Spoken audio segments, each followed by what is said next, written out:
ज्ञान दे, हम करे आराधना, हम करे आराधना।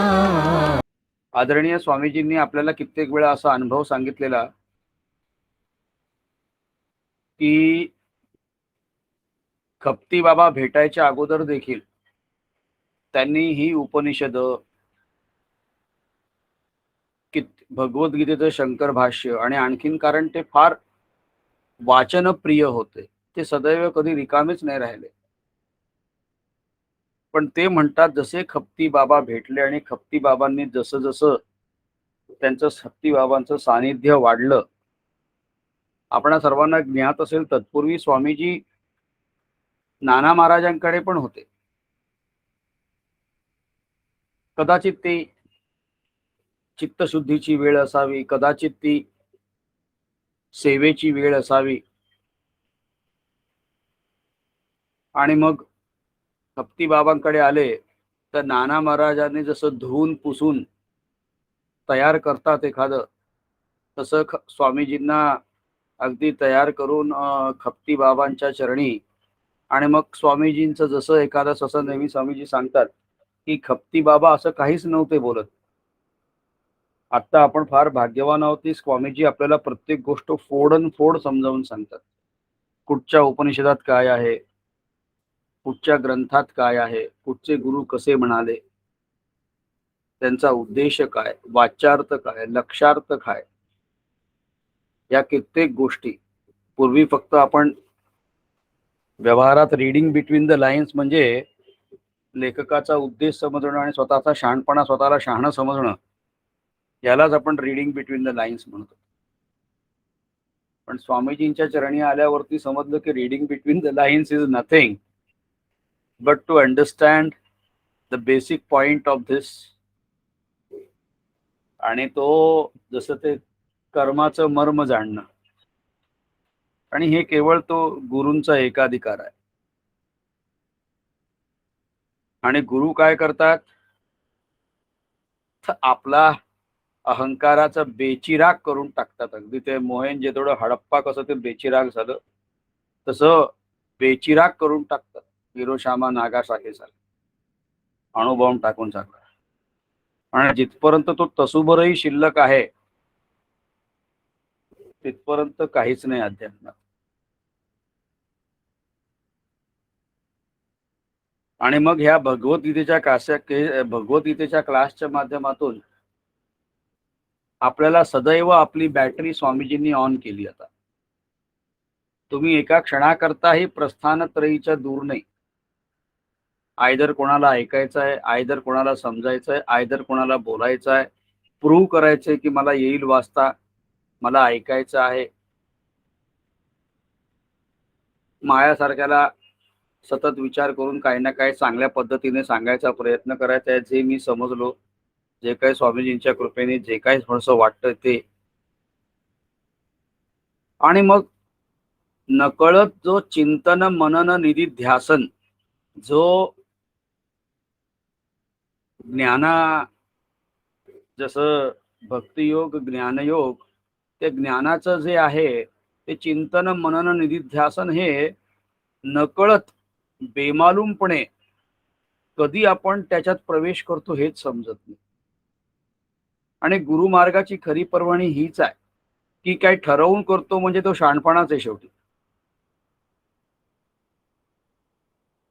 तसं कर्माध्यायात सांगितलं गेलेलं आहे की ठरवून काही नाही करणं पण कर्मच आहे. तसं ठरवून काही होत नाही. त्याच्यामुळं काय आहे की जे सहजगत्या होतं ते साधण्याकरताच स्वामीजींनी ह्या गीता क्लासची प्रेरणा दिली, आणि त्यांच्याच आशीर्वादाने सगळं व्यवस्थित सुरू आहे. आणि हा जो 15वा अध्याय आहे,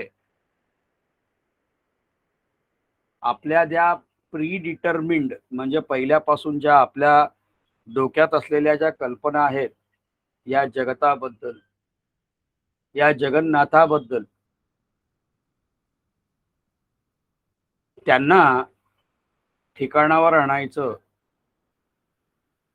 त्याच्याकरता हा 15वा अध्याय आहे. एकदा आदरणीय स्वामीजींना नमस्कार करू, गुरु महाराजांचं स्मरण करू. संत श्री स्वामी अनिल जी महाराज की जय. गुरु ब्रह्मा गुरु विष्णु गुरु देवो महेश्वरः गुरु साक्षात् परब्रह्म तस्मै श्री गुरवे नमः. वसुदेवसुतं देवं कंसचाणूरमर्दनं देवकी परमानन्दं कृष्णं वन्दे जगद्गुरुम्. ओम नमो भगवते वासुदेवाय.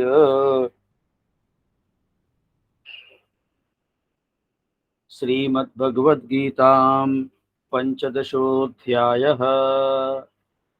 श्रीभगवानुवाच ऊर्ध्वमूलमधः शाखम् अश्वत्थं प्राहुरव्ययम् छन्दांसि यस्य पर्णानि यस्तं भेद स वेदवित्. इसके अंदर हम सबसे पहले गीता प्रेस गोरखपुर के प्रेस के अंदर जो इस श्लोक का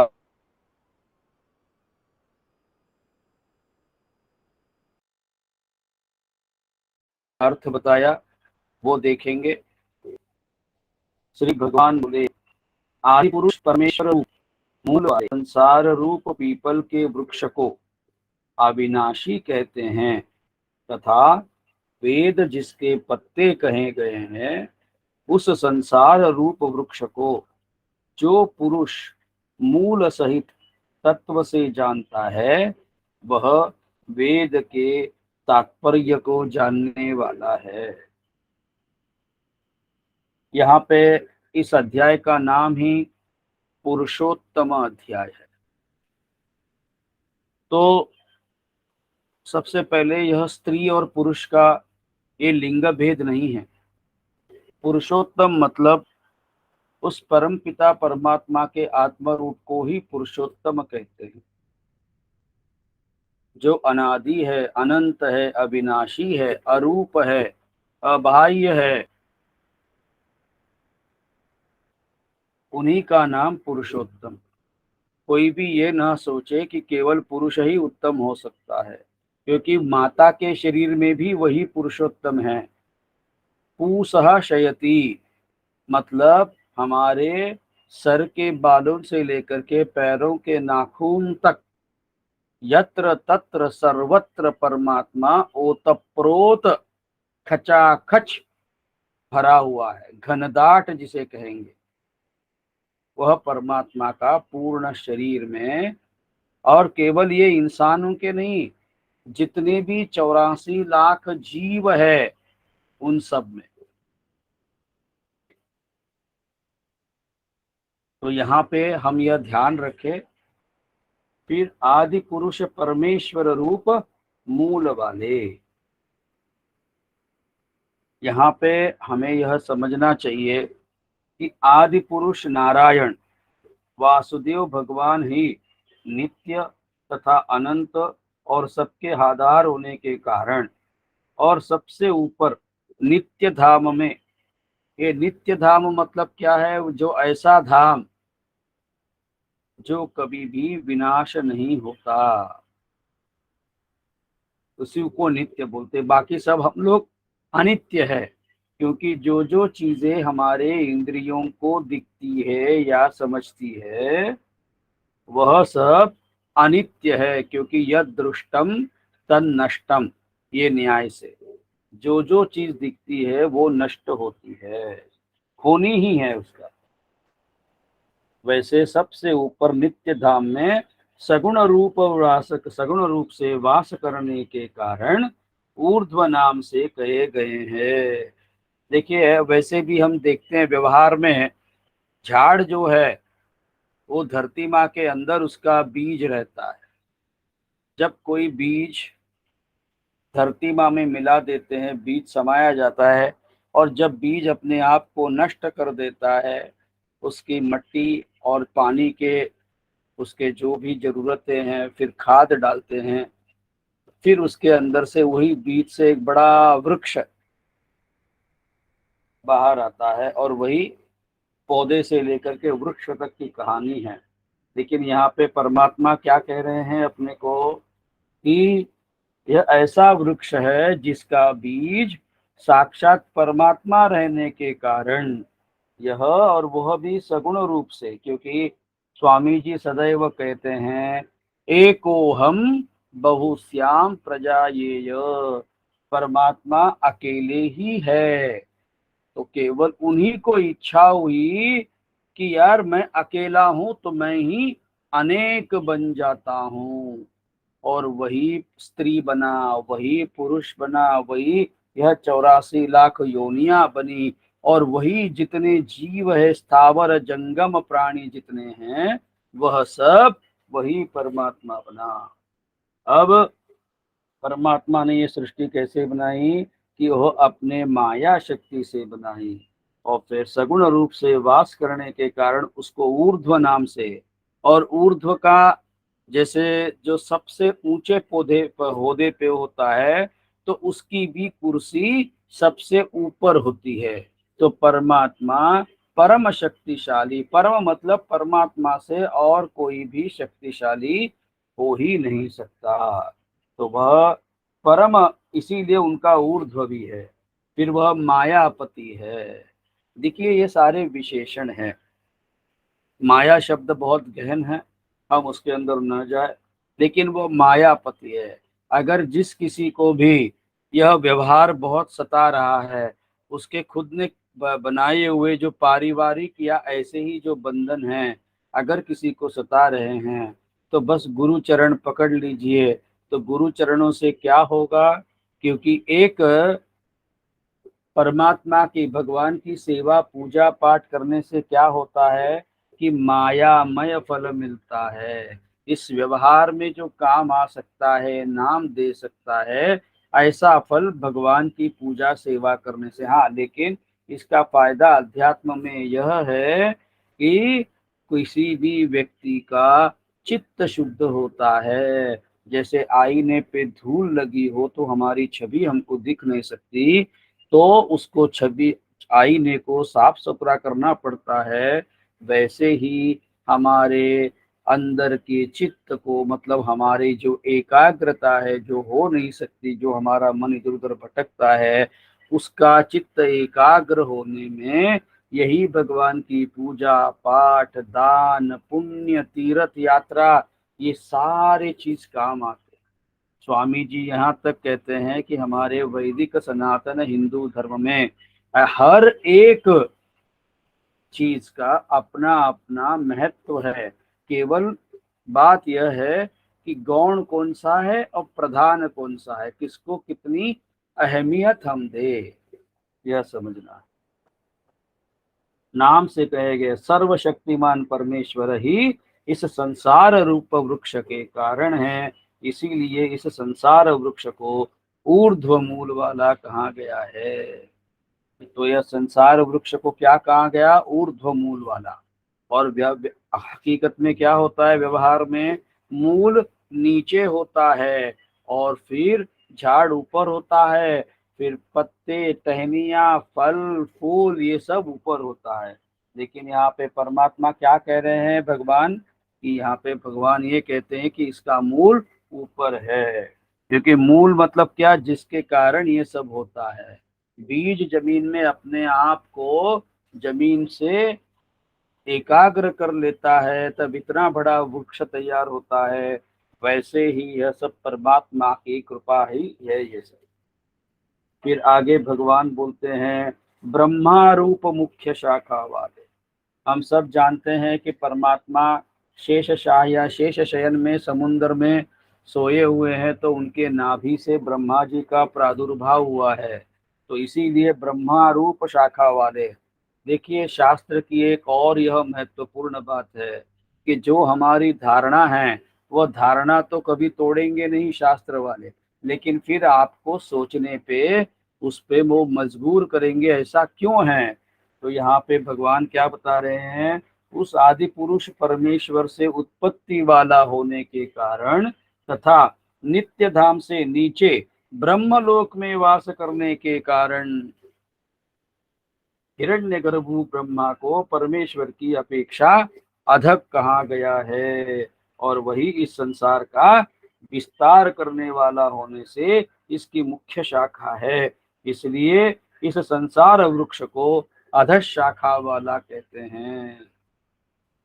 तो परमात्मा यह लेवल बता रहे हैं कि सबसे पहले मैं हूँ जो सबसे ऊपर है, फिर यह जो मैं मतलब हिरण्यगर्भ, हिरण्यगर्भ से फिर ब्रह्मा जी, और फिर मतलब ये सब हमारे सगुण रूप की सारी बातें बता रहे हैं, ध्यान रखिएगा, क्योंकि हम सब लोग सगुण भक्ति करने वाले हैं।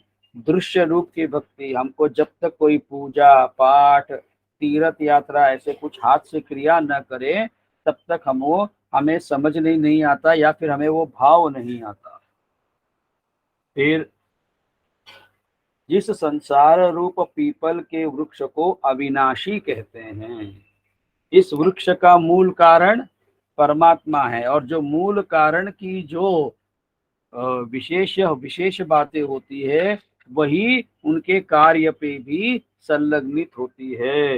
इसीलिए यहाँ पे क्या कहते हैं, परमात्मा अविनाशी है, और यही कारण है कि, और ये अविनाशी इसलिए है क्योंकि ये परंपरा कब से चली आ रही है, अनादिकाल से, और ये कब तक चलेगी ये भी किसी को नहीं पता, और इसीलिए इस संसार वृक्ष को अविनाशी कहते हैं। फिर आगे भगवान ये कह रहे हैं कि वेद जिसके पत्ते गए हैं, कहे गए इस वृक्ष की शाखा रूप ब्रह्मा से प्रकट होने वाले और यज्ञाधिक कर्मों द्वारा इस संसार वृक्ष की रक्षा और वृद्धि करने वाले एवं शोभा को बढ़ाने वाले होने से वेद पत्ते कहे गए हैं। देखिए यहाँ पे परमात्मा क्या बता रहे हैं कि वृक्ष की शाखा रूप ब्रह्मा से प्रकट होने वाले, सारा मतलब ये ब्रह्म की पृथ्वी है ये सारा, और फिर यज्ञाधिक कर्मों द्वारा क्या होता है, एक मंत्र है, दैवाधीनम जगत सर्वम, ये सारा संसार दैव के अधीन है।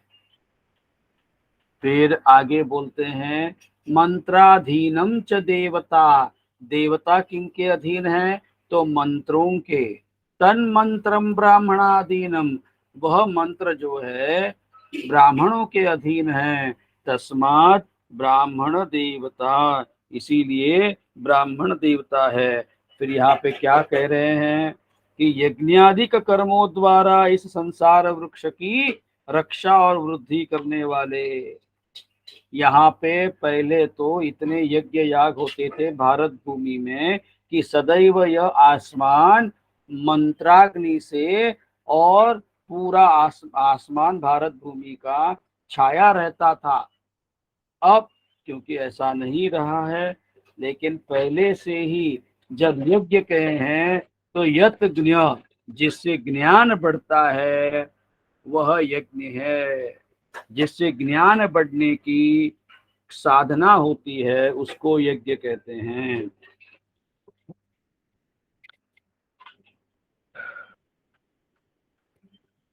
और इसलिए आगे कहते हैं उस संसार वृक्ष को जो पुरुष मूल सहित तत्व से जानता है वह वेद के तात्पर्य को जानने वाला है।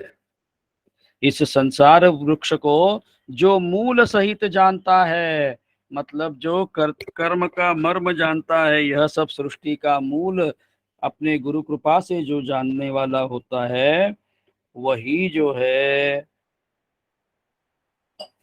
वही जान सकता है, ऐसे उसको तत्व, वही तत्ववेत्ता है। फिर यह मूल क्या जानना है अपने को, इस संसार वृक्ष को देख करके हमें क्या समझना है, तो भगवान की योग माया से, क्योंकि हमने देखा परमात्मा का एक नाम मायापति है, तो भगवान की योग माया से उत्पन्न हुआ संसार यह क्षणभंगुर है। क्षणभंगुर क्यों, क्योंकि ये सदैव परिवर्तनशील है, हम जैसे अब भी देखें, एक पल के बाद भी वो बदल सकता है, उसमें बदलाव आता है, सदैव बदलाव चलते रहता है और फिर नाशवान है। यह समय सीमा इसकी तय हुई है, हर एक की, हर एक वस्तु की, हर एक व्यक्ति की, हर एक संसार में जो दृश्य रूपी हर चीज है वह सब फिर दुख रूप है, क्योंकि इनकी सबकी परिणति केवल दुख में ही होनी है। तथा इसके चिंतन को त्याग कर केवल परमेश्वर का ही नित्य निरंतर अनन्य प्रेम से चिंतन करना वेद के तात्पर्य को जानना है। देखिए माता बहनों, अभी स्वामी जी ने यहाँ पे क्या कहा है कि यह जो वेद है, जो झाड़ के पत्तों को वेद कहा गया है, यह जो वेद है, वेदों का तात्पर्य क्या है कि यह जो दृश्य जगत है, यह दृश्य जगत विनाशी है, अनित्य है, क्षण भंगुर है, दुख रूप है, और इसके चिंतन में अपना जीवन व्यतीत मत करिएगा, और इसके चिंतन को त्याग कर केवल इसका जो मूल परमात्मा है, अपने गुरु महाराज के ज्ञान की धार पकड़ करके आप आहिस्ता आहिस्ता उसी मार्ग में जाइए जो आपको इस सृष्टि के जगत के चिंतन को छोड़ करके उस परम पिता परमात्मा जो अविनाशी है, जो आनंददायक है, वही उनके चिंतन में लग जाइए और अनन्य प्रेम से सदैव उनके बारे में चिंतन करना, यही वेदों के तात्पर्य को जानना है। आज यह जो भगवत गीता का क्लास है, यह भी उसी का एक अंग है कि अनन्य, अनन्य मतलब सब भगवानों की पूजा करिए लेकिन हमारा इष्ट एक ही होता है। वैसे ही ध्यान मूलम गुरोर्मूर्ति, पूजा मूलम गुरुपदम, मंत्र मूलम गुरोर्वाक्यम, तस्माद संपूजयेत गुरुम। अगर हमारा ध्यान करने का मन हो गया, आंख बंद करने का, तो हमको हमारे गुरु की छवि दिखे। फिर अगर हम कोई भी भगवान की पूजा करें, कहीं भी किसी की भी पूजा करें, कोई और गुरु महाराज के दरबार में जाने का मौका मिले, फिर भी वहां पे भी पूजा का मूल हमारे गुरु महाराज के चरण ही मिल दिखे। फिर मंत्र मूलम गुरुर्वाक्यम, सारे संसार का सबसे बड़ा मंत्र है गुरु के वाक्य, और तस्माद संपूजयेत गुरुम, और यही कारण है कि गुरु महाराज की सदैव पूजा करती रही है। तो यहाँ पे हमने क्या देखा कि अनन्य भक्ति मतलब एक ही जगह पे हमारी पूर्ण श्रद्धा बैठना करना, और इसके लिए अभ्यास की जरूरत है। एक बार मैं मेरे जीवन का अनुभव बताता हूँ। हो सकता है 2007-8 या 9-10 की बात है। ऐसे ही हम और स्वामी जी थे कहीं पे, तो बातों बातों में मैंने बोला, क्योंकि मैं खप्ती बाबा से भी मिला हूँ और उसके पहले ठीक है समाधियों पे गया था कहीं इधर उधर, लेकिन जैसे खप्ती बाबा को मिला था तो एक बार मैंने बोला कि स्वामी जी, जब जब गुरु महाराज करके आंखें बंद होती है तो दो छवियां आ रही है, एक तो खप्ती बाबा की भी आ रही है और एक आपकी भी आ रही है। तो स्वामी जी ने कितने संयम से कहा कि कोई बात नहीं, अभ्यास करते रहिए, अपने आप हो जाएगा। और फिर ऐसी बात आ गई कि एक दिन अचानक मुझे स्वयं यह महसूस हुआ कि खप्ती बाबा पे आदर कुछ कम नहीं हुआ, लेकिन प्राथमिकता स्वामी जी अचानक, मतलब आंखें जब जब बंद हो गई या जब जब कुछ बात आ गई मन में, तो तुरंत स्वामी जी की छवि या स्वामी जी की बातें याद आने लगी। यह परिवर्तन केवल गुरु कृपा से होता है, हमें केवल उनमें श्रद्धा रखनी है और उनके लिए जो भी उसके लिए योग्य है, उचित है, वो करते रहना चाहिए। अब श्लोक नंबर 2। अधश्चोर्ध्वं प्रसृतास्तस्य शाखा गुणप्रवृद्धा विषयप्रवालाः अधश्च मूलान्यनुसन्ततानि कर्मानुबंधीनि मनुष्यलोके। उस संसार वृक्ष की तीनों गुणों रूप जल के द्वारा बड़ी हुई एवं विषय भोग रूप कोपलों वाली देव मनुष्य तिर्यक आदि योनि रूप शाखाएं नीचे और ऊपर सर्वत्र फैली हुई है, तथा मनुष्य लोक में कर्मों के अनुसार बांधने वाली अहमता, ममता और वासना रूप जड़ें भी नीचे और ऊपर सभी लोकों में व्याप्त हो रही है। अब यहाँ पे परमात्मा अर्जुन को यह बता रहे हैं कि इस संसार के वृक्ष की तीनों गुणों रूप, इस संसार का खाना क्या है? तीन गुण है, सत्वगुण, रजोगुण और तमोगुण। तो ये तीनों गुणों की जो विषय वासना है, विषय विकार है इनके, क्योंकि इन्हीं के कारण इंसान के मन में अहमता, ममता और वासना मतलब इच्छाएं, मैं, मेरापन, मेरा, ये सारी चीजें हमारे मन में जागृत होती है और इन्हीं के कारण हमारा मन इधर उधर भटकता है। और यह जो मैं, मेरापन, अहमता, फिर ममता, ये मेरा है, वो मेरा है, ऐसे जो भावना है सब कुछ वह, और फिर वासना, हर तरह की जो इच्छा है वह सब, यह जो है ऐसे ये सब इच्छा। और फिर किन किन योनियों में यह है? देव योनि में भी यह हाँ भाव है, मनुष्य में तो है ही, और तिर्यक मतलब जानवरों में भी यही है, और नीचे और ऊपर ये ऐसी योनि रूप जो शाखाएं हैं फैली हुई है। अब यहाँ पे हमारे जो विषय बात शब्द कहा है पर भगवान ने, बड़ी हुई विषय, हमारे विषय क्या है? एक तो शब्द है, वो कानों का है, जिसे हम सुनते हैं तो हमारे मन में कुछ न कुछ इच्छाएं जागृत होती है। स्पर्श, यह जो हमारा त्वचा है उसके कारण। रूप, हमारे आँखों से समझ में आता है। रस, मतलब हम कोई न कोई पदार्थ चखते हैं तब उसके स्वाद के लिए हम आकृष्ट हो जाते हैं। और गंध, सुगंध आ जाती है। तो इनके कारण यह पांचों जो है स्थूल देह और इंद्रियों की अपेक्षा सूक्ष्म है ये विषय। अब यहाँ पे स्थूल देह का मतलब क्या है? यह जो हमारा पूरा जो शरीर है, बाह्य आवरण शरीर का, इसको स्थूल देह कहेंगे। फिर हमारी जो इंद्रियां हैं, यह इंद्रिया कौन सी है? पहले तो ज्ञानेंद्रिया है। ज्ञानेंद्रियों में आंख है, कान है, नाक है, फिर हमारा जबान है, जिससे हमको रुचि समझ में आती है, टेस्ट समझ में आती है। और फिर स्पर्श के लिए हमारी त्वचा है। और कर्मेंद्रिया कौन सी है? आंखों से दिखना, मुंह से बोलना, फिर हाथ, पैर, और हम जो मलमूत्र विसर्जन करते हैं वह, ऐसे पांच कर्मेंद्रिया है। तो यहाँ पे परमात्मा क्या बताते हैं कि इस स्थूल देह से सूक्ष्म हमारी इंद्रियां हैं।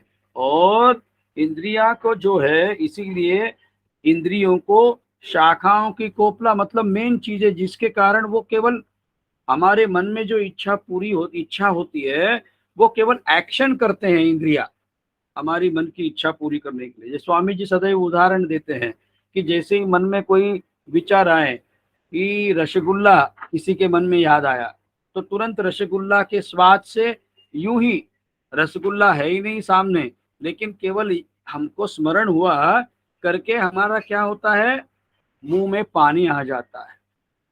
तो यह जो बात है, यह जो उदाहरण है, ये ऐसे काम करता है हमारा शरीर।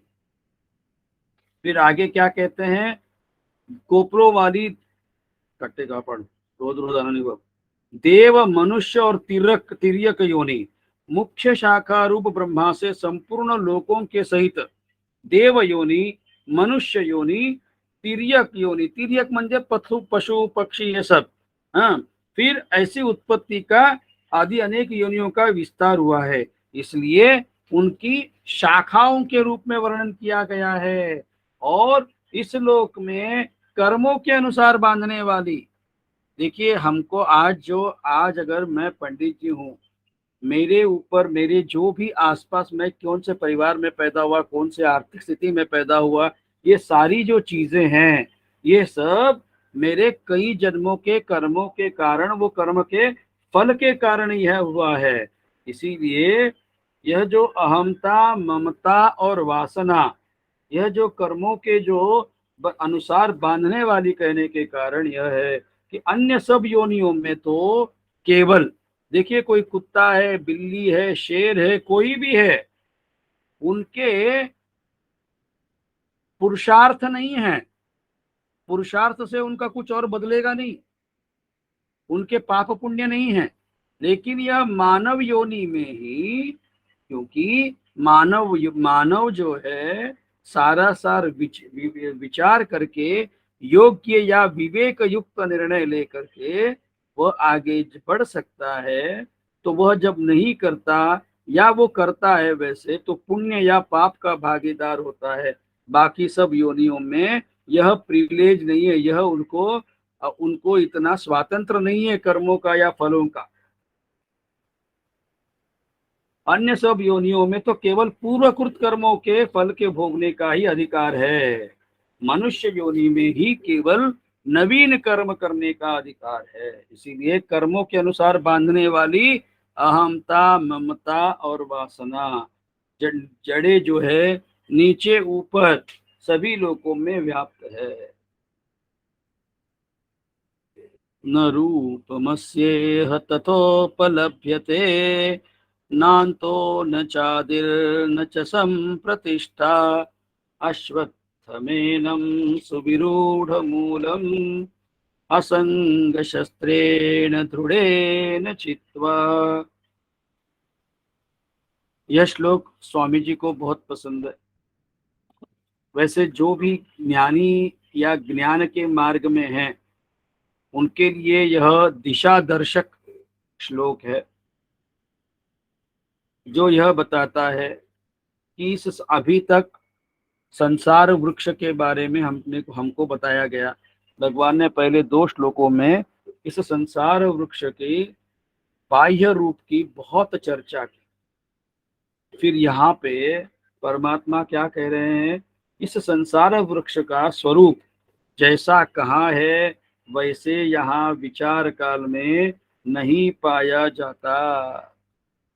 मतलब जो हमारी धारणा है कि यह संसार वृक्ष कैसा है, ये सृष्टि कैसे कार्यरत है, कब से शुरू हुई है, कब तक रहेगी, तो ये सब जो है यह हमें जैसे लग रहा है वैसे विचार काल में पाया नहीं जाता। विचार काल किसका भाई, हम भी तो विचार करते हैं। हम वह विचार नहीं करते हैं जिसे ध्यान कहते हैं, जो परमात्मा से एक ही रूप होने के बाद जो समझ में आता है वह वैसे नहीं पाया जाता। क्योंकि न तो इसका आदि है, फिर इसका कारण बताया, तो इसका आदि है और न अंत है, ना ही इसकी अच्छी प्रकार से स्थिति है।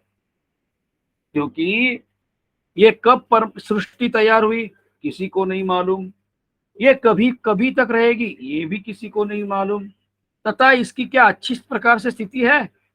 आज कोई चीज जैसी दिखती है वैसे तो कल भी नहीं रहेगी। यहाँ तक हम स्वयं नहीं दिखते, हमारे खुद के शरीर में भी बदलाव होता है।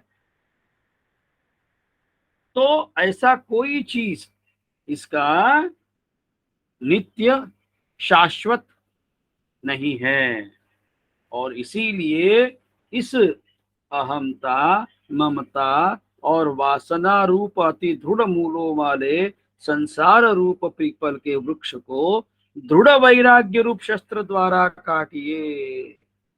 देखिए परमात्मा अभी अपने को एक आदेश दे रहे हैं अर्जुन के माध्यम से। परमात्मा क्या कह रहे हैं कि इसका आदि नहीं है का प्रयोजन क्या है, कि इसकी परंपरा कब से चलो आ रही है पता नहीं। इसका अंत नहीं है, इसका मतलब क्या है कि इसकी परंपरा कब तक चलेगी यह भी पता नहीं। फिर इसकी अच्छी स्थिति भी एक जैसी नहीं है। क्यों की स्थिति भी नहीं है कि यह कहने का प्रयोजन वास्तव में यह क्षणभंगुर और नाशवान है, कभी भी किसी को भी कुछ भी हो सकता है, हम देख रहे हैं आए दिन।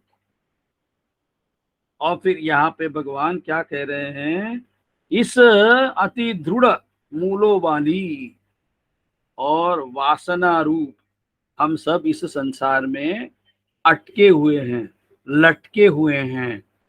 हमें हर चीज का कर्तव्य भाव लगता है, कर्तृत्व भाव है हमारे पास।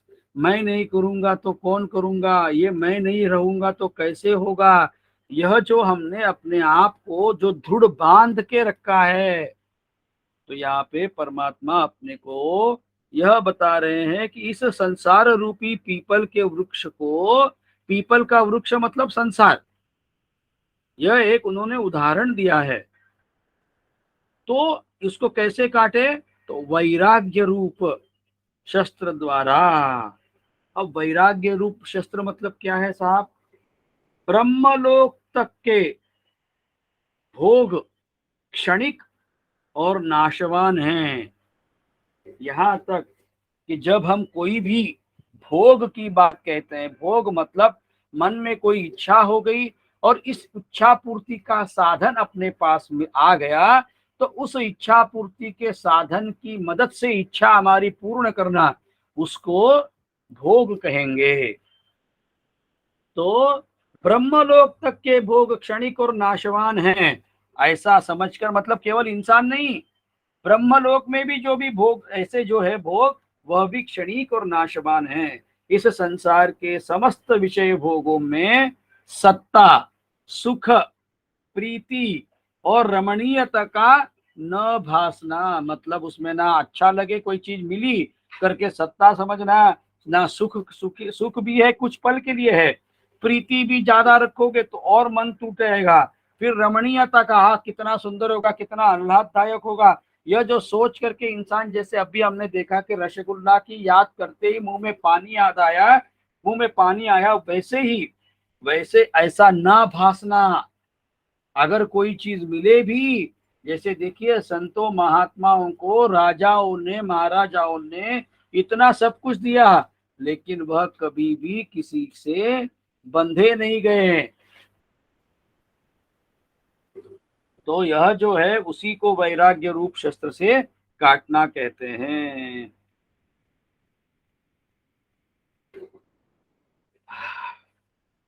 श्लोक नंबर 4, ततः पदम तत्परिमार्गितव्यम् यस्मिन् गता न निवर्तन्ति भूयः तमेव चाद्यं पुरुषं प्रपद्ये यतः प्रवृत्तेः प्रसृता पुराणी।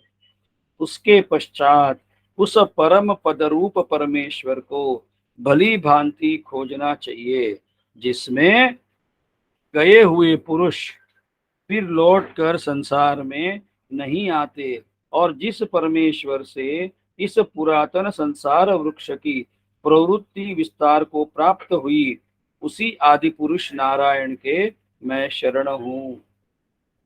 जैसे एक बार ये वैराग्य रूप शस्त्र से हमने हमारी अहमता, ममता, वासना, कर्तव्य भाव, भोक्तृत्व भाव, यह सब को काट दिया, तो क्या होगा, उस परम पद रूप परमेश्वर को भली भांति खोजना चाहिए।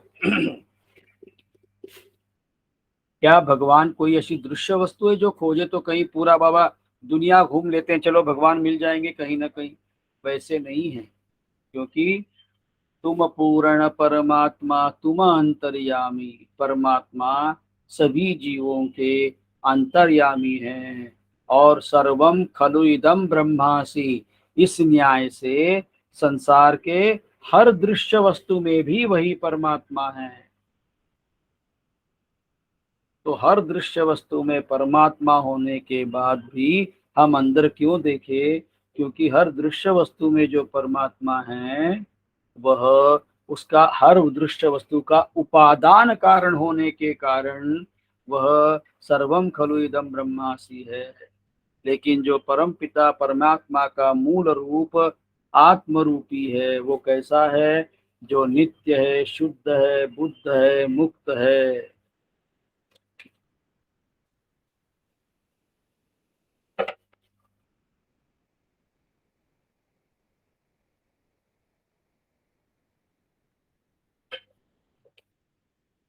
भली भांति गए, जिसमें गए हुए पुरुष फिर लौटकर संसार में नहीं आते। ब्रह्म एव विजानाति स ब्रह्मैव भवति, जिसने परमात्मा को जान लिया, जिसने परब्रह्म को जान लिया, वह परब्रह्म बन गया। यह शास्त्र है, क्योंकि एक बार किसी ने किसी जान लिया परमात्मा को, तो वह इंसान नाम का चीज खत्म हो जाता है। He ceases to be human being. वो बस चलते फिरते परमात्मा हो जाते हैं। और फिर आगे कहते हैं, जिस परमेश्वर से इस पुरातन संसार वृक्ष की प्रवृत्ति विस्तार को प्राप्त हुई है, उस आदि पुरुष के नारायण के शरण हूँ। जिसने एक बार परमात्मा को जान लिया, फिर उनका जो है पुनरपि जननम पुनरपि मरणम पुनरपि जननी जठरे शयनम, यह जो चक्कर है पुनरावृत्ति का, यह नष्ट हो जाता है। तो ये इसलिए नष्ट हो जाता है क्योंकि वही परम गति है। उसी को धर्म अर्थ काम मोक्ष, यह जो चतुर्विध पुरुषार्थ है, उसी को मोक्ष कहते हैं।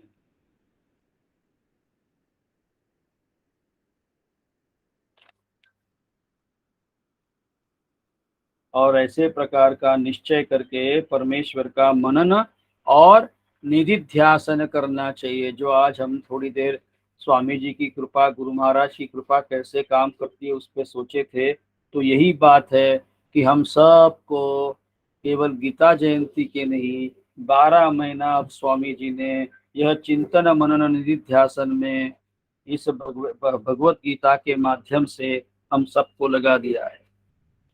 निर्माण मोहाजित संग दोषा अध्यात्म नित्या विनिवृत्त कामा द्वंद्वैर्विमुक्ता सुख दुःख संज्ञैर् गच्छन्त्यमूढ़ा पदमव्ययं तत्। जिसका मान और मोह नष्ट हो गया है। देखिए ये सारी बातें जैसे हमने भक्ति योग में देखा, क्या था श्लोक,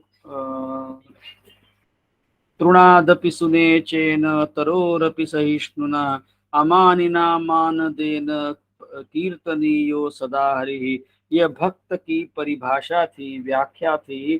तो यहाँ पे भी भगवान क्या बोल रहे हैं पुरुषोत्तम अध्याय में कि भक्त कैसा होना चाहिए, कौन ऐसा योग्य है जो परमेश्वर को जान सकता है, जिसका मान और मोह नष्ट हो गया, जिन्होंने आसक्ति रूप दोष को जीत लिया। ये आसक्ति रूप दोष क्या है जानते हैं? अहमता, ममता और वासना। यही अहमता मतलब मैं मेरा, ममता मतलब मेरे मेरे मेरे अपने ऐसे, और फिर वासना मतलब सारी इच्छाएं, तन की मन की सभी इच्छाएं। फिर जिनकी परमात्मा के स्वरूप में नित्य स्थिति है, ऐसे लोग जिनका मान और मोह नष्ट हो गया, जिन्होंने अपने आसक्ति रूप दोष को जीत लिया, जिनकी परमात्मा में नित्य स्थिति है। असलियत में कैसे है, इसको कैच 22 सिचुएशन बोलते हैं। मान और मोह नष्ट नहीं होगा तब तक परमात्मा में स्थिर नहीं हो सकते। अब परमात्मा में चित्त स्थिर तब होगा, उसके बाद ही मान मोह जीत लेंगे। कहने का मतलब ये कैसा है, कोशिश करने से ही ये सब होगा। अभ्यासेन तु कौन्तेय वैराग्येन च धीमता। और जिनकी कामनाएं पूर्ण रूप से नष्ट हो गई, मतलब जो वासना रहित हो गए, कोई इच्छा बची नहीं। और इच्छा किसकी नहीं बचती रहती है? जो अपने आप को जैसा है उसमें समाधानी समझता है। कभी वो ये मेरे पास नहीं है ऐसा भाव मन में उसके आता ही नहीं। वही समाधानी हो सकता है और वही पूर्ण हो सकता है। और जिसमें पूर्णत्व का भाव आ गया, पूर्णत्व का भाव उसी में आता है जो उस पूर्ण परमात्मा से, परमात्मा के रूप को समझ में जिसको आ गया। वे सुख दुख नामक द्वंद्वों से विमुक्त ज्ञानी जन उस अविनाशी परम पद को प्राप्त होते हैं।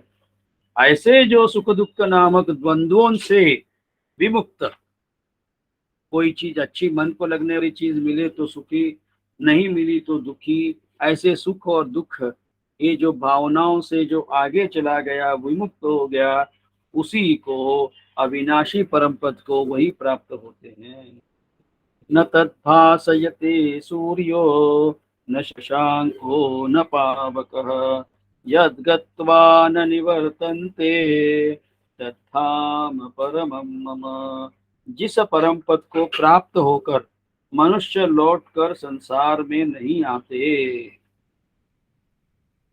यह ऐसा पद है परमात्मा का कि उधर जाने के बाद मनुष्य लौट नहीं आता। क्योंकि मनुष्य लौट नहीं आता क्यों जानते हैं? क्योंकि जो परम परम पद पर पहुंच गया वह परम पद का अधिकारी बन गया और वह खुद परमात्मा हो गया, तो फिर वापस मनुष्य योनि में आने का प्रश्न नहीं रहता है और इसलिए वो नहीं आता। उस स्वयं प्रकाश परम पद को ना सूर्य प्रकाशित कर सकता है। देखिए हम सब लोग सुबह हो गई क्यों कहते हैं? सूर्य के उदय होने से। सूर्य आते ही क्या, सूर्य आते ही अंधकार को जाओ करके नहीं बोलता, केवल उसके अस्तित्व से ही अंधेरा चला जाता है। वैसे ही वह उसके प्रकाश जो है वो इतना स्वयं प्रकाश है कि उसको सूर्य भी प्रकाशित नहीं कर सकता। उल्टा सूर्य का भी प्रकाश, सूर्य भी प्रकाशित उसी परम पदी व्यक्ति के कारण ही होता है। ना उसको चंद्रमा ना अग्नि, वो ऐसा परम धाम है जिसको कोई प्रकाशित नहीं कर सकता और वही मेरा परम धाम है। इसलिए अर्जुन तू ये कभी भी मत समझना कि मैं ये जो जितने भी दृश्य हैं इन पे किसी पे भी मैं निर्भर नहीं हूँ। उल्टा ये सब मुझसे है, मेरे पे निर्भर है। मेरी ही ऊर्जा से ये सूर्य तप रहा है, मेरे ही आज्ञा से ये चंद्र शीतलता दे रहा है और अग्नि ज्वलन हो रहा है। ये मेरी आज्ञा है। ममैवांशो जीवलोके जीवभूतः सनातनः मनःषष्ठानीन्द्रियाणि प्रकृतिस्थानि कर्षति। इस देह में यह सनातन जीवात्मा मेरा ही अंश है और वही इन प्रकृति में स्थित मन और पांचों इंद्रियों का आकर्षण करता है। इस देह में मतलब अपने सबके शरीर के अंदर की बात कर रहे हैं परमात्मा। यहाँ पे सनातन जीव जो है, जीवात्मा मेरा ही अंश है। आज जो हम सब लोगों की जो इंद्रियां काम कर रही है, हमारा शरीर जो काम कर रहा है, हाँ, परमात्मा क्या कर रहा है? यह जो सनातन जो जीवात्मा आपके शरीर में है वह मेरा ही अंश है और वही इन प्रकृति में स्थित मन और पांचों इंद्रियों का आकर्षण करता है। वही आकर्षित कर रहा है तुम्हें। जैसे मछली पकड़ने के लिए मछली का वो बोलते, उसको क्या बोलते, मछली का खाद्य लगा देते आगे, फिर तुरंत उसको देख करके मछली जाल में फंस जाती है। वैसे हम भी आकर्षण से ही फंस रहे हैं।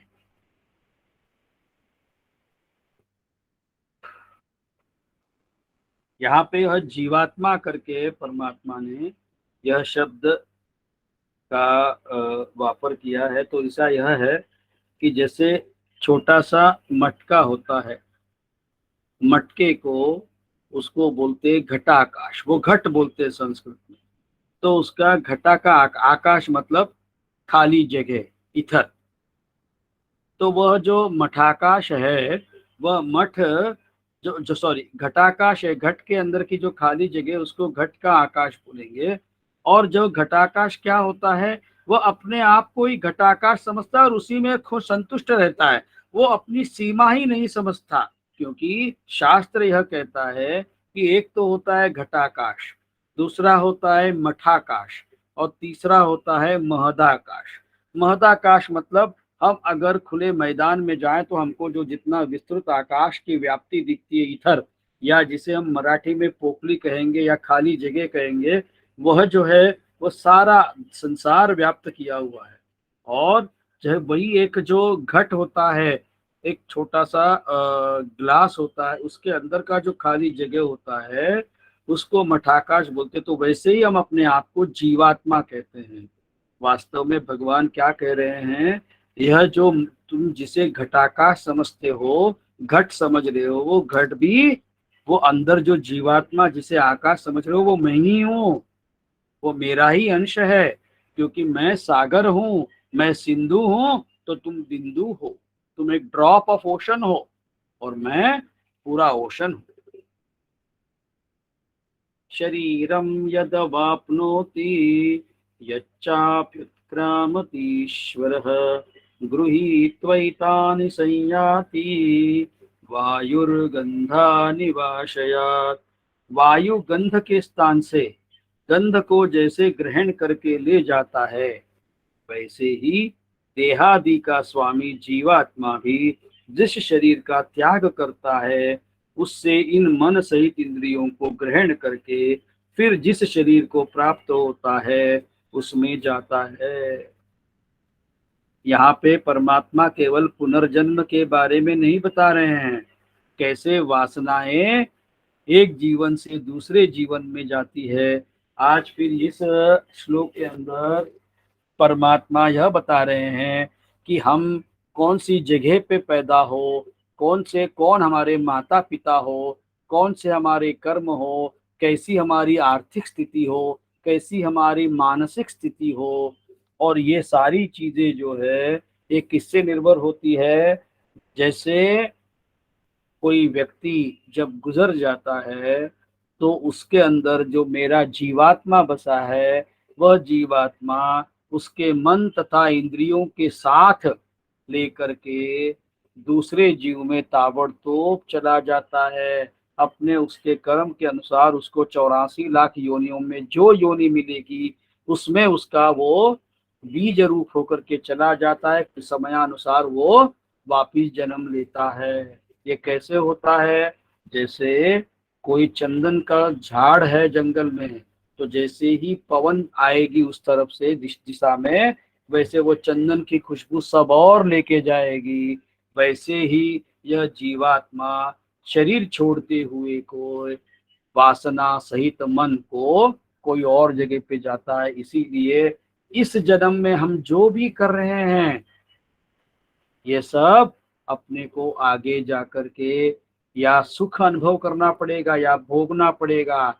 और फिर अगर यह नियम है तो इस जन्म में भी हमारे पास कुछ ज्यादा है या कुछ कम है, कोई चीज का प्रादुर्भाव है या कोई चीज बिल्कुल नहीं है, या कोई चीज हमारे पास बहुत है और बहुत ज्यादा ये सब व्यवहार है लेकिन शांति नहीं है।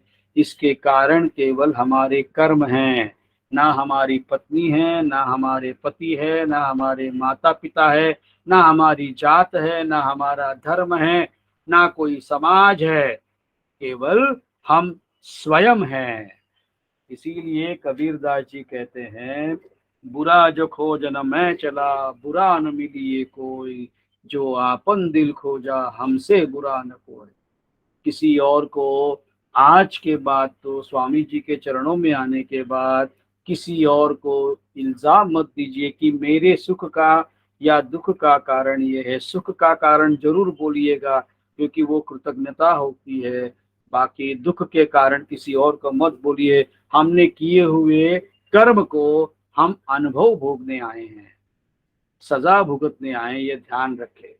और इसके बाद जब हम सजा भुगतने आए हैं तो हमको यह समझ में आएगा कि हम कम से कम इस जन्म में ऐसा कोई कर्म हम ना करें कि जिससे हमारी सजा आने वाले जन्म में और वृद्धिंगित होगी। इसीलिए मनाचे श्लोक में रामदास स्वामी बोलते हैं, मना सज्जना भक्ति पंथे चिजावे, तरी श्री हरि पाविजे तो स्वभावे, जनी निंद्यते सर्व सोड़ो निद्यावे, जनी वंद्यते सर्व भावे करावे। ये संतों महात्माओं की वाणी जो है हम सबको एक संस्कार करने के लिए है। क्योंकि इंसान क्या भटकने का सबसे ज्यादा चांस है।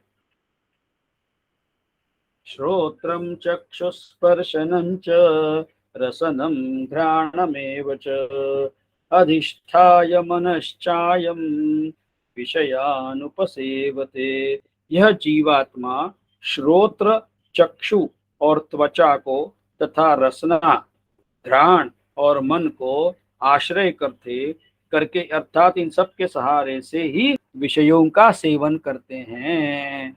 देखिए परमात्मा अभी अपने को अपने शरीर के बारे में ही बता रहे हैं, अपना शरीर कैसे चलता है, क्योंकि ये गुत्थी है कैसे होता है ऑटोमेटिक, ये मशीन कैसे ऑटोमेटिक काम करी है। तो यह जीवात्मा श्रोत्र मतलब कान, चक्षु मतलब आंख, त्वचा मतलब हमारी चमड़ी तथा रसना मतलब जिह्वा और घ्राण मतलब श्वासोश्वास और मन का आश्रय लेकर के इन सब के सहारों से विषयों का सेवन कर रहा है। विषयों का मतलब जो हमारे जो मन इधर उधर जाता है, तो इसको खाने पीने वाला कौन है एक्चुअली?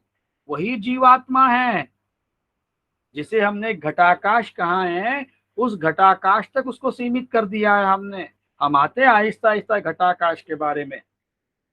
उत्क्रामन्तं स्थितं वापि पुञ्जानं वा गुणान्वितं विमूढानानुपश्यन्ति पश्यन्ति ज्ञानचक्षुषः।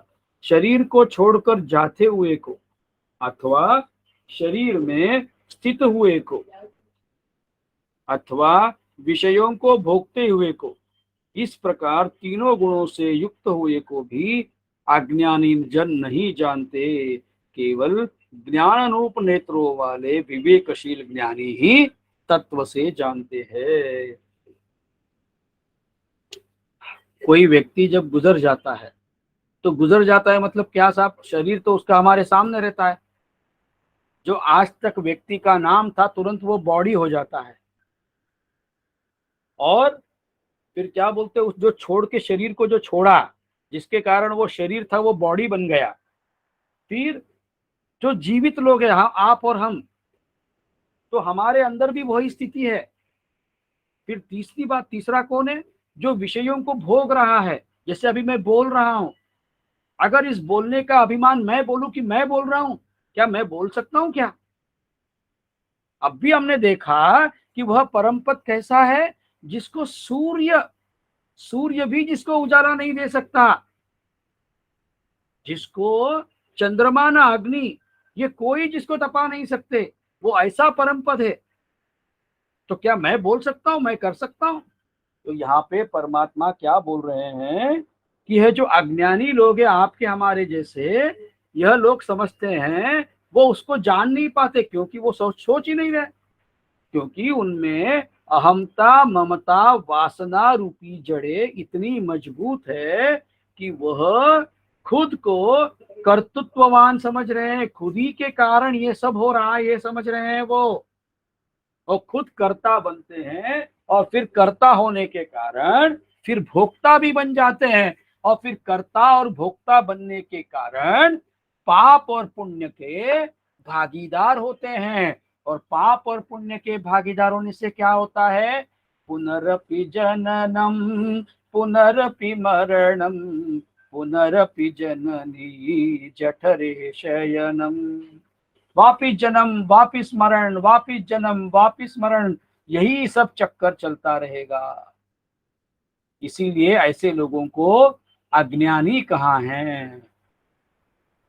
लेकिन इसके विपरीत ज्ञान रूप नेत्रों वाले विवेकशील ज्ञानी तत्व से जानते हैं। वो क्या जानते हैं? यह जो मेरा शरीर भी चल रहा है, ये मेरा शरीर बोल रहा है, ये जो भी हो रहा है, ये सब अंदर बैठा हुआ परमात्मा ही कर रहा है। मेरा शरीर केवल निमित्त है। यतन्तो योगिनश्चैनं पश्यन्तात्मन्यवस्थितं यतन्तोऽप्यकृतात्मानो नैनं पश्यन्त्यचेतसः। यत्न करने वाले योगी जन भी अपने हृदय में स्थित इस आत्मा को तत्व से जानते हैं। जो यत्न करते हैं योगी जन, वह भी अपने हृदय में स्थित इस आत्मा को तत्व से जान सकते हैं, किंतु जिन्होंने अपने अंतःकरण को शुद्ध नहीं किया है, ऐसे अज्ञानी जन तो यत्न करते रहने पर भी इस आत्मा को जान नहीं पाते। यहाँ पे परमात्मा स्वयं यह बता रहे हैं कि अंतःकरण की शुद्धि महत्वपूर्ण है, इसी को चित्त शुद्धि कहते हैं।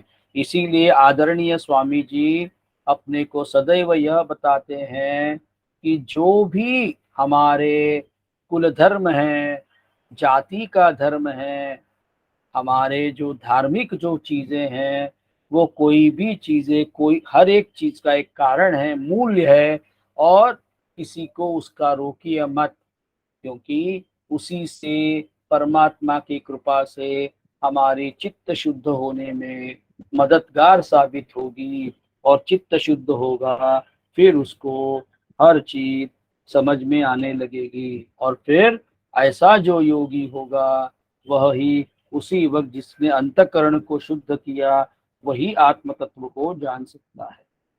यदादित्यगतं तेजो जगत् भासयतेऽखिलं, यच्चन्द्रमसि यच्चाग्नौ तत्तेजो विद्धि मामकम्।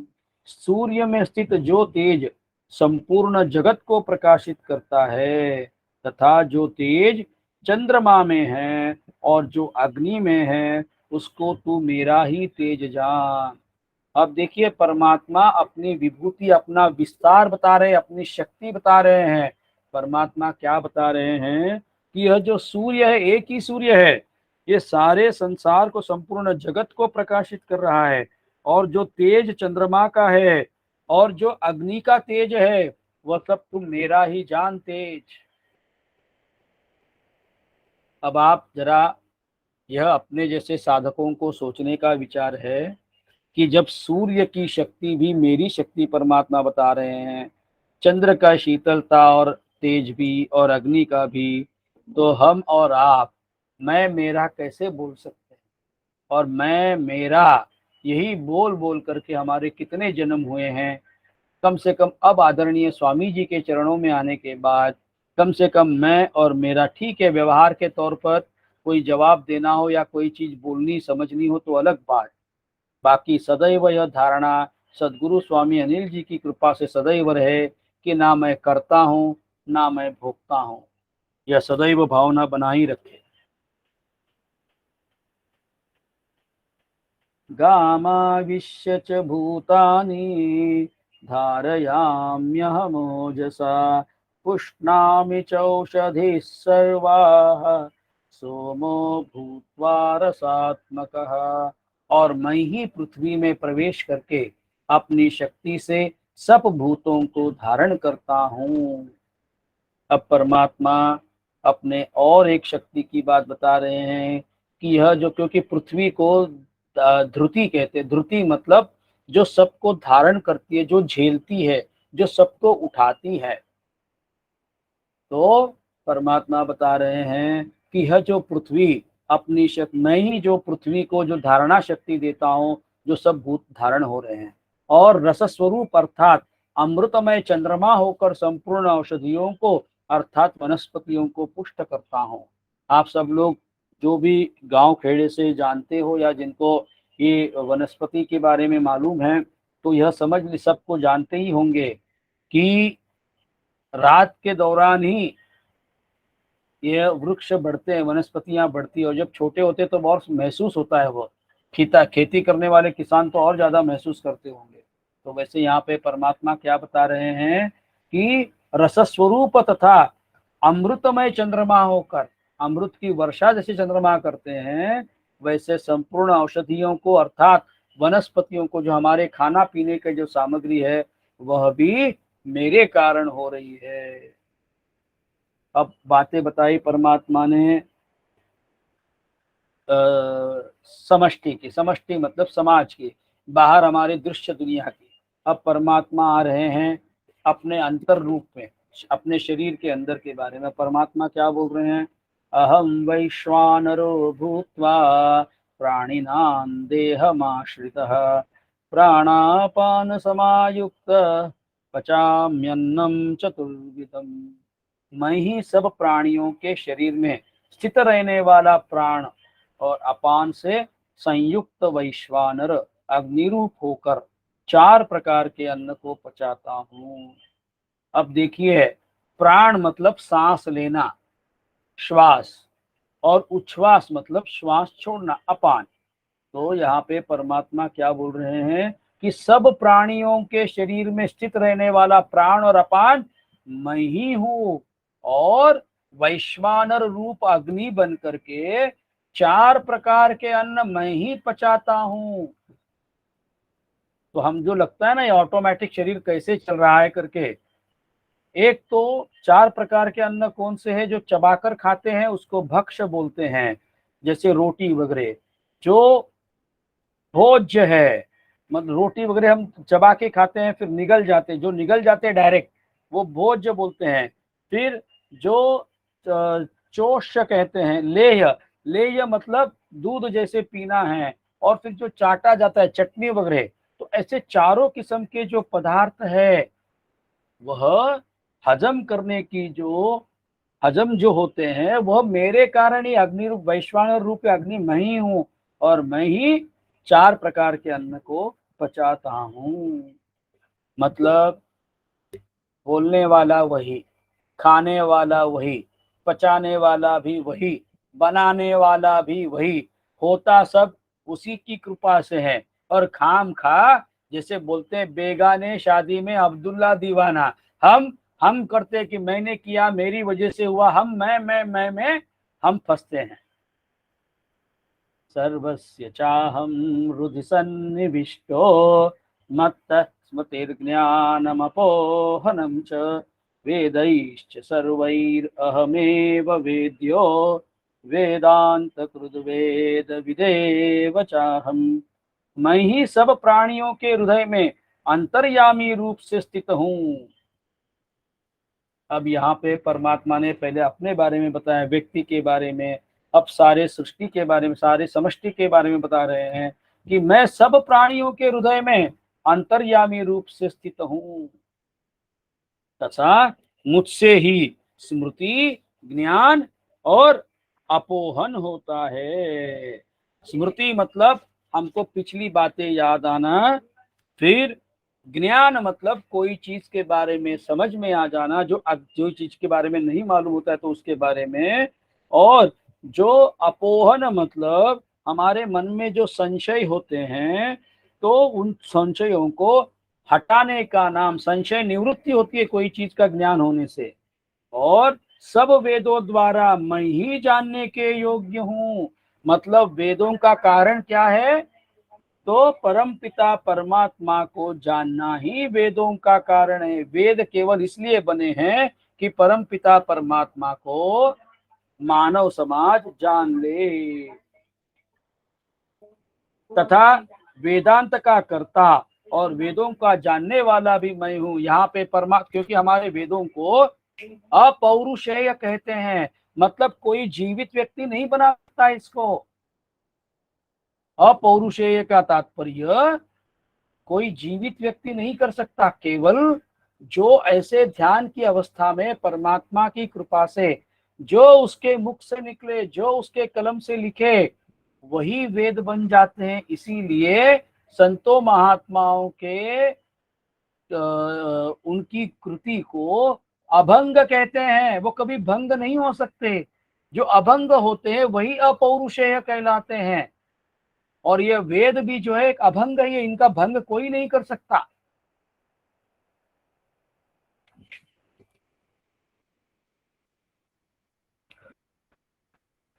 और यहाँ पे परमात्मा ने क्या कहा, वेदांत का कर्ता भी मैं हूँ और वेदों को जानने वाला भी मैं हूँ।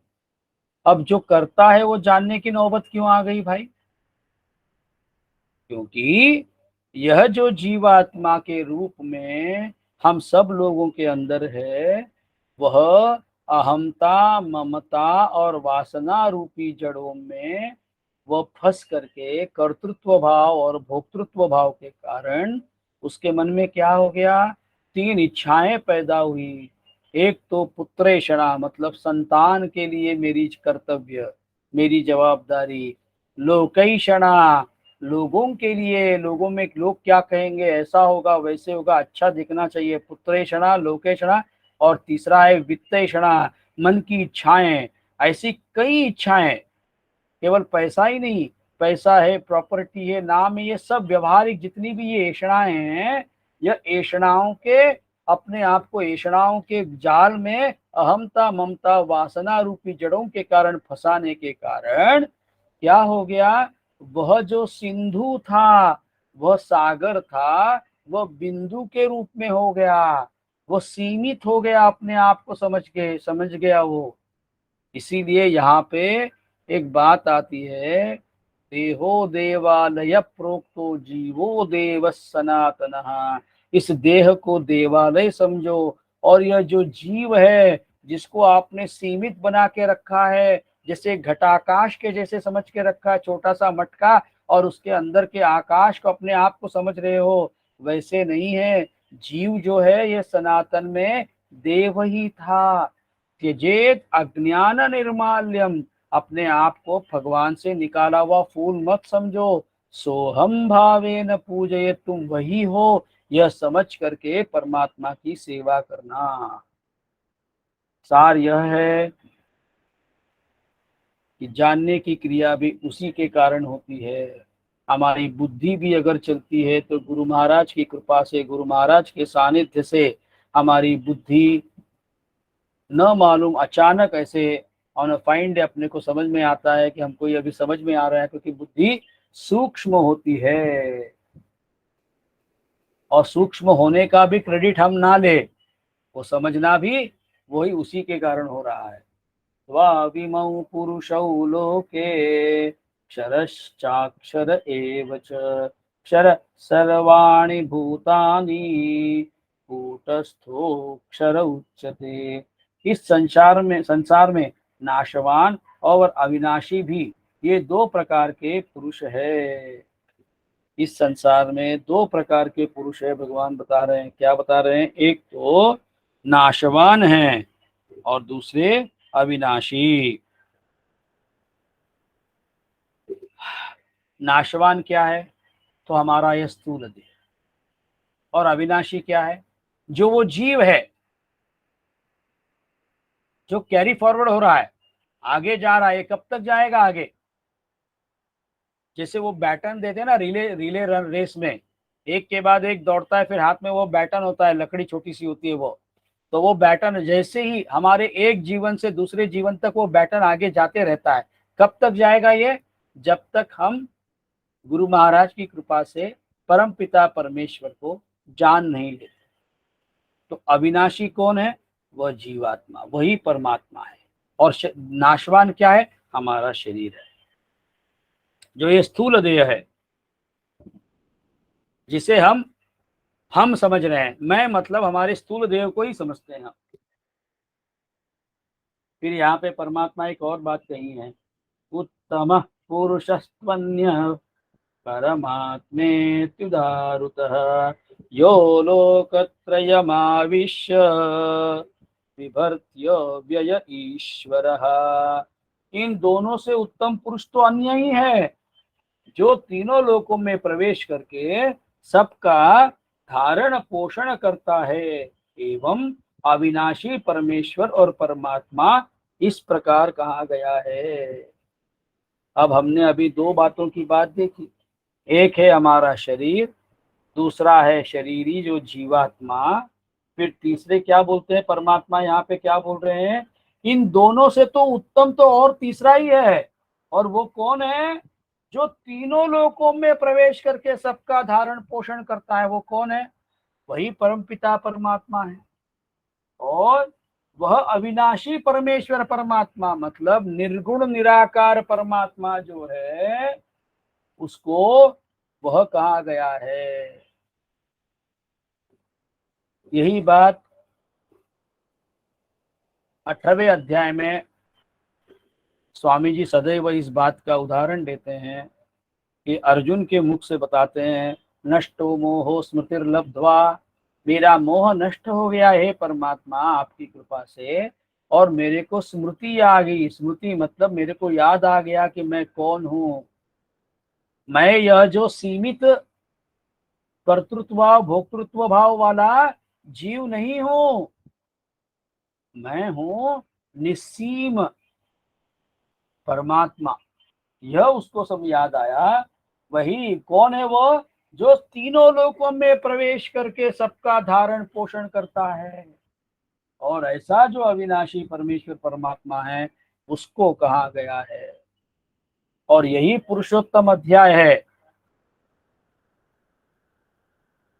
यस्मात् क्षरमतीतोऽहम् अक्षरादपि चोत्तमः अतोऽस्मि लोके वेदे च प्रतितः पुरुषोत्तमः। क्योंकि मैं नाशवान जड़ वर्ग क्षेत्र से तो सर्वथा अतीत हूँ। अब परमात्मा अपने रूप के बारे में बता रहे हैं। यह जो जड़ वर्ग मतलब हमारे शरीर को, स्थूल देह को, या दृश्य सृष्टि जो है, जो सब ये जड़ वर्ग क्षेत्र कहते हैं। क्योंकि ये क्षेत्र है, हमारे शरीर को भी क्षेत्र कहते हैं, और शरीर के अंदर जो परमात्मा है उसको क्षेत्रज्ञ कहते हैं। क्योंकि परमात्मा क्या बोल रहे हैं कि यह जो जड़ शरीर है या जड़ जो सृष्टि है, इससे नाशवान ऐसी सृष्टि जो, इससे मैं सर्वथा अतीत बहुत आगे हूँ, पार हूँ इसके। और अविनाशी जीवात्मा से भी उत्तम हूँ। जीवात्मा भी अविनाशी है, लेकिन ये अविनाशी खुद को देह समझ बैठा है, अपने आप को सीमित करने बैठा है। वह अपने आप को कर्तृत्व भाव और भोक्तृत्व भाव समझ रहा है, कर्ता और भोक्ता समझ रहा है। इसी कारण वह जीवात्मा अपने आप को समझ रहा है। तो इसीलिए परमात्मा क्या बोलते हैं, यह जड़ सृष्टि और इस जड़ देह से मैं सर्वथा अतीत मतलब मैं परे हूँ, और अविनाशी जीवात्मा से भी मैं उत्तम हूँ। इसलिए लोक में और वेद में भी पुरुषोत्तम नाम से प्रसिद्ध हूँ। और यही कारण है कि लोगों में भी और वेदों में भी, मतलब ज्ञानियों के दृष्टि से भी मैं पुरुषोत्तम हूँ, और लोक में मतलब व्यवहारी लोकों में भी पुरुषोत्तम ही कहते हैं मुझे। यो मामेवम सम्मूढ़ो जानाति पुरुषोत्तमं स सर्वविद् भजति मां सर्वभावेन भारत। भारत, जो ज्ञानी पुरुष मुझको इस प्रकार तत्व से पुरुषोत्तम जानता है, वह सर्वज्ञ पुरुष सब प्रकार से निरंतर मुझ वासुदेव परमेश्वर को ही भजता है। हे भारत, जो ज्ञानी पुरुष मुझको इस प्रकार तत्व से पुरुषोत्तम जानता है, हम सब जानते तो है, लेकिन क्या हमने अनुभव किया है? जब तत्व से जानना मतलब, तत् मतलब परमात्मा, त्व मतलब हम, तो तत्व और त्वम का एक ही भाव होने से ही पुरुषोत्तम को जानना बोलते हैं। ऐसे जो जान सकते हैं वह सर्वज्ञ पुरुष सब प्रकार से निरंतर मुझ वासुदेव परमेश्वर को ही भजते हैं। इति गुह्यतमं शास्त्रम् इदमुक्तं मया नघ एतद् बुद्ध्वा बुद्धिमान् स्यात् कृतकृत्यश्च भारत। हे निष्पाप अर्जुन, इस प्रकार यह अति रहस्य युक्त गोपनीय शास्त्र मेरे द्वारा कहा गया, इसको तत्व से जानकर मनुष्य ज्ञानवान और कृतार्थ हो जाता है। हे निष्पाप अर्जुन, देखिए अर्जुन को निष्पाप कहा है।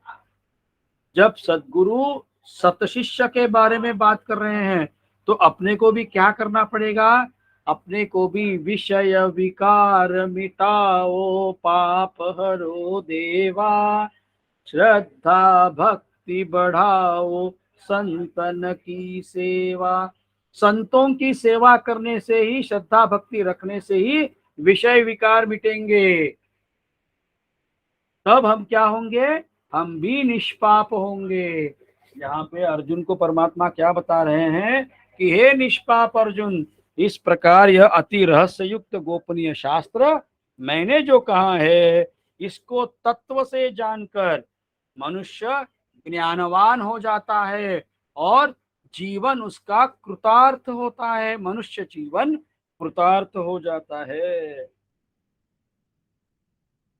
देखिएगा यहाँ पे कृतार्थ शब्द आ गया। कृतार्थ क्या होता है, तो मनुष्य जीवन की कृतार्थता मुक्ति में ही है, क्योंकि यह मानव जन्म जो है, जो 84 लाख योनियों में जो विरला है, इसका कारण यह है कि मनुष्य ही अपने कर्तव्य से नर का ही नारायण हो सकता है। तो नारायण होने की क्षमता परमात्मा ने हर मनुष्य में दी है। अब उसके कर्मों के बल पे उसको अच्छे घरों में जन्म मिलता है। फिर अच्छे घरों में जन्म मिलने के, अच्छे घरों मतलब कोई भी खराब नहीं, आध्यात्मिक दृष्टि से हम कह रहे हैं, और फिर अच्छे संस्कार वाले होते हैं। फिर सही समय आने पे सदगुरु के चरण मिलते हैं उनको, और फिर सदगुरु के चरण मिलने के बाद उन सदगुरु चरणों में श्रद्धा बैठती है, और श्रद्धा से फिर उनकी और भक्ति बढ़ने लगती है। फिर जाने अनजाने में उनके विषय और विकार मिट जाते हैं। अहमता ममता रूपी जड़ें जो है शिथिल हो जाती हैं। वह शिथिल होने के बाद उसका कर्तृत्व भाव, भोक्तृत्व भाव आहिस्ता आहिस्ता कम होने लगता है। उसका मान अपमान भी उसको कम होने लगता है, और फिर एक बार सद्गुरु महिमा के कारण वह ज्ञान मार्ग पर अग्रसर हो जाता है, और उसकी हृदय ग्रंथि जो बंधन है वो शिथिल होने लगता है। ओम तत्सदिति श्रीमद्भगवद्गीतासु उपनिषत्सु ब्रह्म विद्यायां योग शास्त्रे श्री कृष्णार्जुन संवादे पुरुषोत्तम योगो नाम पंचदशोऽध्यायः। ऐसे तत्सत इति, तत्सत इति श्रीमद् भगवद गीतासु, ऐसा जो है सत्य जो है परमात्मा ही सत्य है, और यही भगवत गीता का कहना है, यही उपनिषदों का बात है, और यही ब्रह्म विद्या है, और इसी को योग शास्त्र भी कहते हैं। ऐसे श्री कृष्ण अर्जुन का संवाद के रूपी पुरुषोत्तम योग का नाम का पंचदशो अध्याय हम आदरणीय स्वामी जी के चरणों में पुष्प के रूप में रखते हैं। अगर इसके अंदर कुछ चूक भूल हो गई हो या विषयांतर हुआ है, वो मेरे कारण है। अगर कुछ अच्छी बातें निकली है, वो आदरणीय स्वामी जी की कृपा है। और हम इतना ही कहेंगे कि भक्ति योग 12वां अध्याय और 15वां अध्याय पुरुषोत्तम योग, भक्त और भगवंत, साधक, साध्य, इनके बारे में यह ज्ञान आदरणीय स्वामी जी के असीम अनुकंपा से अपने को अभी मिला हुआ है। आप सब लोग इस बात पे चिंतन मनन करें, और आपके मन में अगर कोई इस अध्याय के बारे में या 12वें अध्याय के बारे में कोई प्रश्न हो तो कृपया बेहिचक पूछ लीजिए, जरूर कोशिश की जाएगी। और फिर आदरणीय स्वामी जी है ही, आप सभी को मैं मेरी बात सुनने के लिए धन्यवाद देता हूँ। अब हम सब लोग स्वामी जी का जय जयकार करते हैं। ओम अनंत कोटि ब्रह्मांड नायक श्रुति ज्ञान संपन्न ब्रह्मात्मैक्यानुभवी समर्थ सद्गुरु स्वामी अनिल जी महाराज की जय। महानुभावों को प्रणाम। अब हमारा अभी का यह भक्त का ये पूरा खत्म होता है। आप सभी को एक नम्र निवेदन है, इस सोमवार